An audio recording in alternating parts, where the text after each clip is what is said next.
Hi, my name is Chloe. I am a law student at McGill University.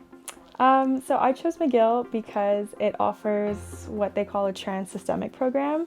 So unlike other universities in Quebec that teach law, um, they only teach civil law, which is the law as we know it in Quebec.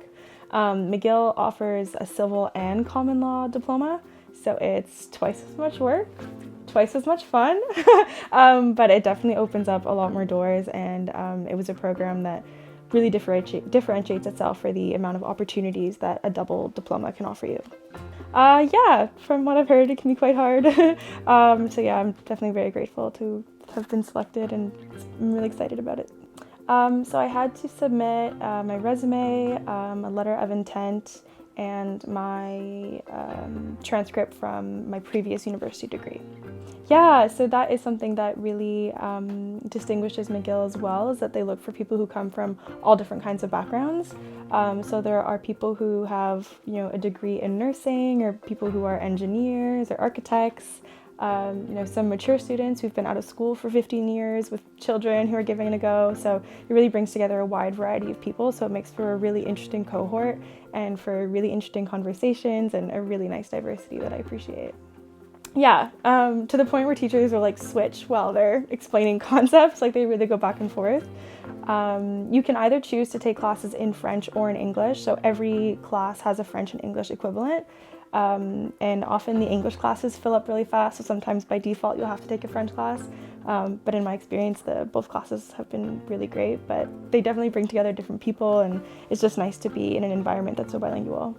No, so I did a Bachelor of Arts in Gender, Sexuality, Feminism, and Social Justice, and a double minor in Indigenous Studies and Educational Psychology. Yeah, so after graduating, I did my Bachelor of Arts at McGill. So after graduating, I worked for a year in a nonprofit environment. I was like an unofficial social worker. So I was working for an Indigenous Friendship Center, and I was working in the field of education as kind of a liaison between the center and the Indigenous youth and families that we worked with. So for my first year, they're year-long classes, so they're pretty dry, pretty foundational classes. I don't get to choose any of them in my first year, so I'm taking a contracts class and constitutional law class, and just like very like the bare bones, I guess as they call it. And then as of next year, I get to pick classes that are more aligned with the kind of law that I would do and the kind of subjects that are of interest to me. So I'm really excited about that. It's pretty hard. It's the hardest I've ever worked in my life, for sure. It really requires a strong work ethic because you have to be really diligent with the amount of time that you're putting aside to work, having to sacrifice a lot of stuff, having to say no to a lot of events, prioritize your sleep and that kind of thing. It can be hard because it doesn't always feel fun or like natural to want to do that, but you know that that's the kind of push that you have to give yourself in order to kind of keep up with the amount of work and the amount of things that you're learning. So yeah, they're pretty difficult, and it's the pace I find at which we're learning things, and because it's a trans-systemic program, so we're learning two systems at the same time. So you're always having to compare and contrast like how one system handles something versus another. So it's a different way of learning, and that in and of itself is a lot of work, just learning how to learn. Um, there's lots of competition. It definitely brings together very highly competent, driven, motivated people who are highly functioning and very, very smart. Some people, yeah, can be very competitive. I know it's different at every school. I hear that other schools are like there are other schools where the focus is more on like corporate law, so the way that they train people is a very different kind of mindset because they're focused more on like outcomes and on results, whereas I feel like McGill really wants people to be enjoying the process and to kind of try a little bit of everything. There isn't one specific focus that I feel we're kind of pressured into. So yeah, it brings together lots of different people, lots of competitive people obviously, but otherwise I've been able to make some really good friends so far and really form a community of people who want to help and who are genuinely interested in a lot of different things. So it's nice to be in a space with people like that as well. That's a good question. I've never done the math. Well, I guess I have I want to say I have maybe just under like 18 hours of class a week, so I'm taking 5 classes, or maybe 15 hours a week, because I have 3 hours per week per class. 15 hours of school, of classes, and then study-wise, I'd probably say like, yeah, between like 15 hours to 20 hours, depending on exam season. Sometimes for these past few weeks, it's been like between like 20 and like 25 to 30 hours of studying and review.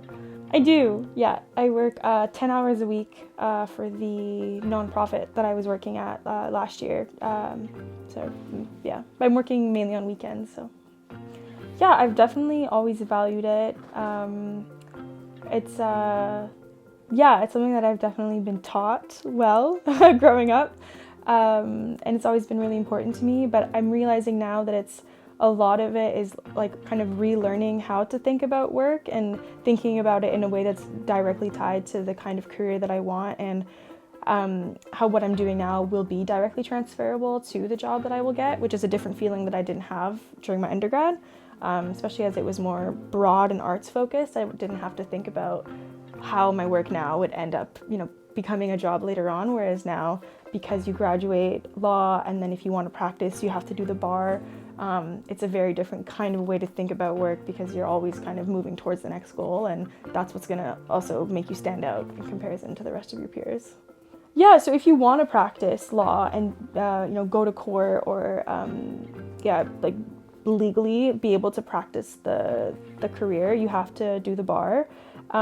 If you have to pass the bar in the place that you want to work. So if you want to work in Quebec, you have to do the Quebec bar. But if I wanted to work in Nova Scotia or somewhere else in Canada or abroad, you would pass the bar in whatever province or country that you're in.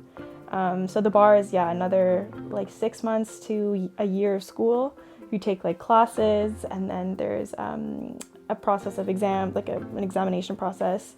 And then now they've just added a 4-month unpaid stage as a requirement to pass the bar. So there's a lot of turmoil right now about the requirements that have changed, because it wasn't like that before, but that is a crucial step in order to be able to practice. Yeah.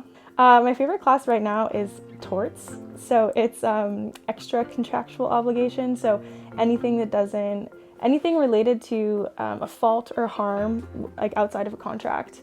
I find it really interesting because there's a bit of like a philosophical aspect to it. It's about like our morals, what we believe in as a society, how we think we should compensate, how we quantify harm.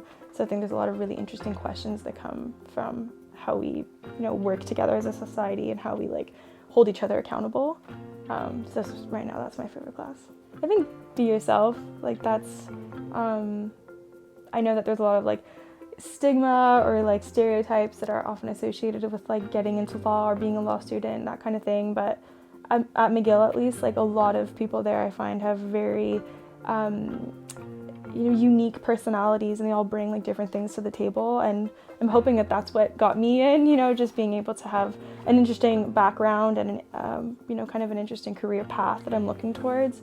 So yeah, that's something I would just say, like, just stick true to what you know and authentically just show up and put your best foot forward and just hope for the best.